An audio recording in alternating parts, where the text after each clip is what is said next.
que já vão recebendo também aqui algumas respostas. São insinuações que devem ser vistas apenas como hipotéticas, como sugere a União Europeia, ou devem merecer aqui um outro tipo de análise? Penso que os factos dirão, não é?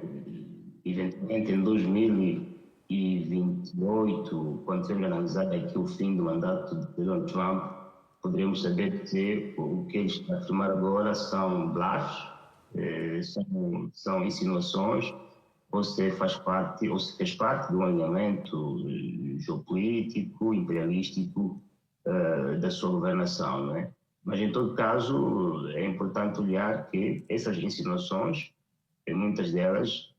têm um fundamento no receio ou na percepção de que o que fora antes do China Moro, isto é, a América como zona de influência dos Estados Unidos, não é mais assim, não é? Há ali, no hemisfério da América do Norte e da América do Sul, ou no hemisfério americano, vários players internacionais, de grande peso internacional, que estão a ter uma presença notável, que é do ponto de vista diplomático, político, mas sobretudo do ponto de vista comercial, econômico-comercial, não é? O receio, eventualmente, do presidente Trump é que, por exemplo, no que toca ao canal do Panamá, é que a China tenha um controle fundamental no corredor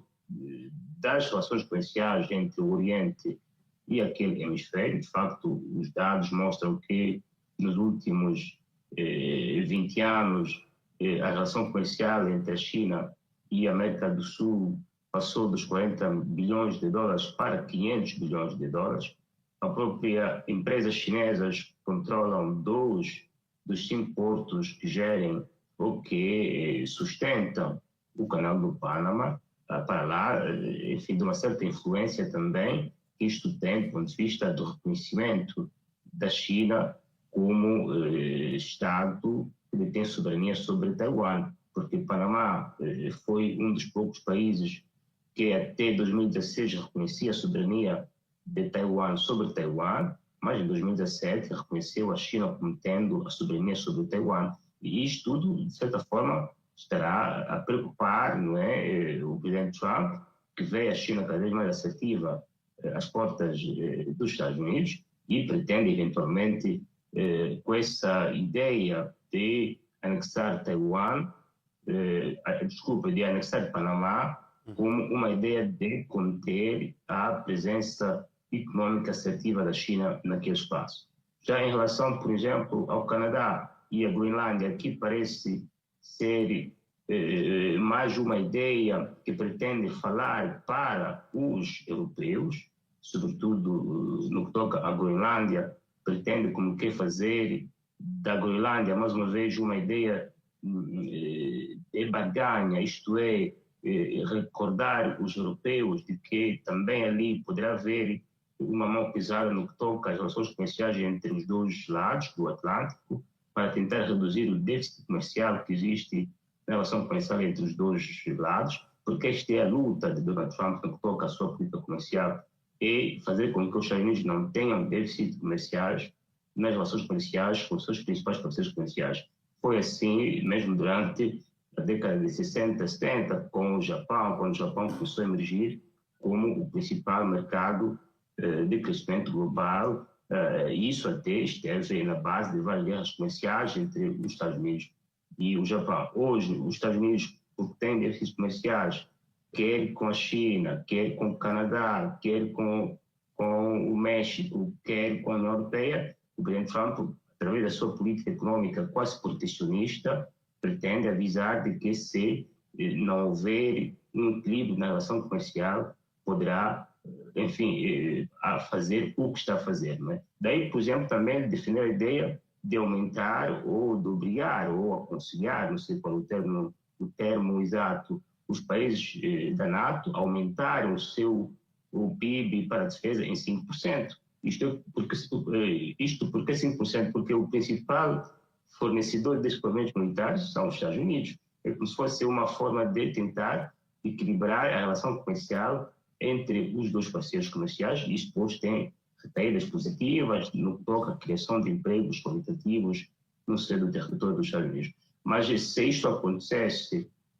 numa ótica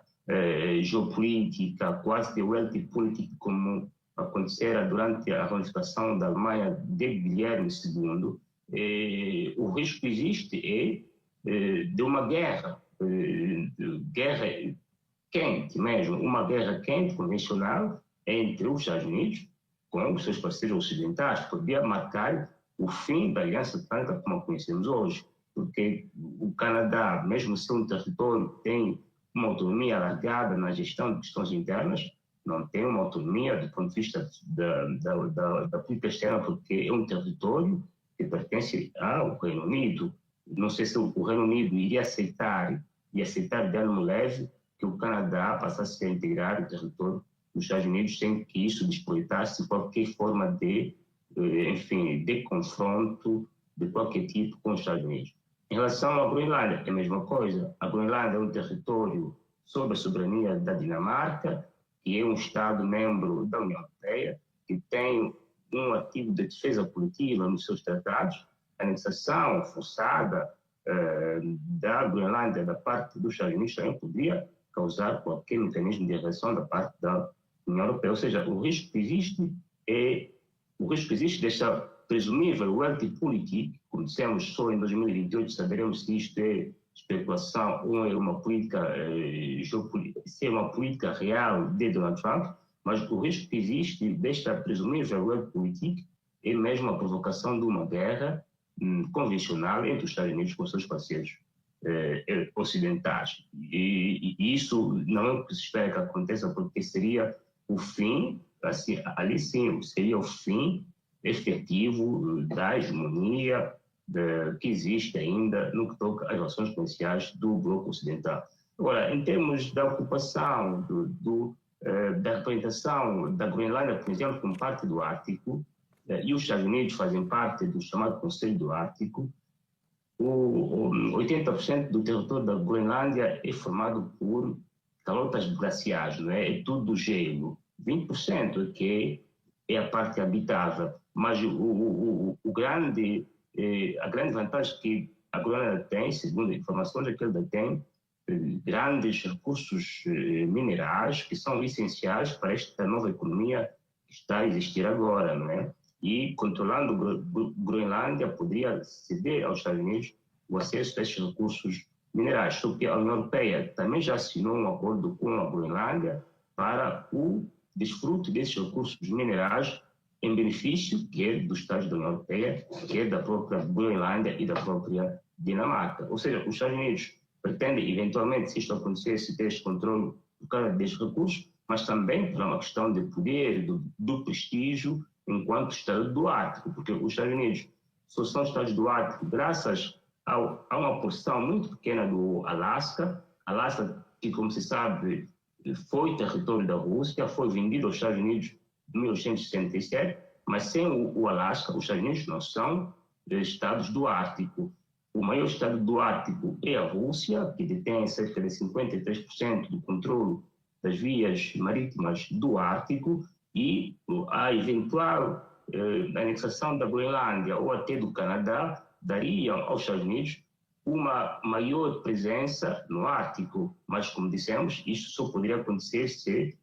os ingleses, os britânicos e os europeus sucumbissem às pressões dos Estados Unidos sobre a ocupação destes territórios. Mas, se isso não acontecer, a Rússia vai continuar a ser o maior Estado do Ártico, que tem, enfim, uma presença maior, mesmo do ponto de vista da população. A Rússia tem no Ártico cerca de 2,5 milhões de habitantes, já o Alasca tem menos de 1 milhão de habitantes e só 200 mil por aí que são populações do Ártico. Enfim, são cálculos que podem estar na base ou não no imaginário da política externa de Donald Trump, mas é difícil entender que um presidente que no primeiro mandato foi um presidente ao estilo de Otto von Bismarck, com uma política muito realista, muito de questões internas,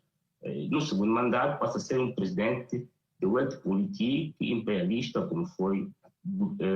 Guilherme II. Mas não sabemos o que há na cabeça de um líder pode ser bluff, ou especulações, insinuações, ou pode ser uma verdadeira política. Mas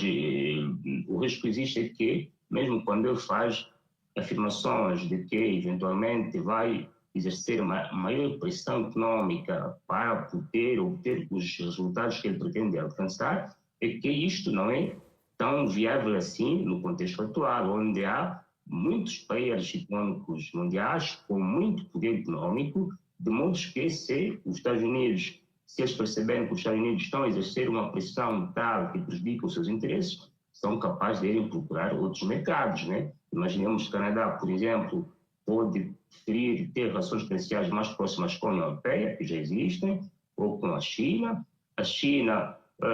se entender que os Estados Unidos fecharam as portas por causa das tarifas, podem reforçar a sua cooperação econômica com os países da Ásia, ou mesmo até com os países da União Europeia. Ou seja, o risco que existe é que Trump, se levar a cabo esta política in extremis, se encontre em dificuldades de execução, porque não tem, os Estados Unidos hoje não têm o poder de barganha econômico como tinham 20 anos atrás, porque o peso da sua economia na economia mundial também tem vindo a reduzir drasticamente graças a essa imersão de outros grandes conglomerados econômicos que estão a crescer ao nível do mundo. Enfim, a ver, vamos, daqui a 4 anos, né? Se são políticas concretas dele ou se são insinuações só para tentar mandar recados, né, aos principais players que estão a bater as portas, né, numa zona que no passado foi,